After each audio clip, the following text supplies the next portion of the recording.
Betty Ford's life in the political spotlight started quickly after her marriage to Gerald Ford, who was elected to Congress 2 weeks after their wedding. As First Lady, she developed her own persona beyond the White House and was known for speaking out on abortion rights and women in the workplace.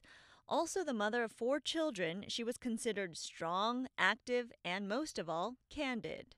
It has been the outgrowth of my own health that has made it possible for me to go ahead and, in my way, share what I learned with others. Before 1974, it was almost unheard of for a First Lady to publicly mention personal problems. In the first year of her husband's presidency, she announced she had breast cancer and would undergo a mastectomy. But it is the Betty Ford Center for Substance Abuse that will be her greatest legacy. I think she educated a generation that needed education, that needed support in how to deal with these problems.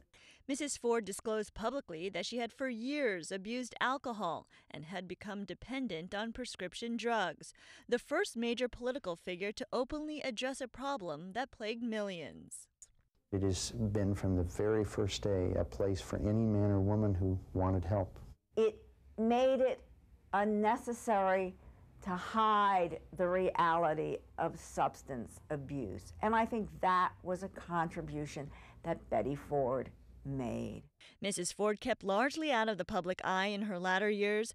Most Americans saw her for the first time in more than a decade at the funeral and burial of her husband. It was a 4-day period of national mourning, and although she looked fragile, she never wavered. And the treatment center she helped create will be a memorial for generations to come. In Washington, I'm Sandra Endo.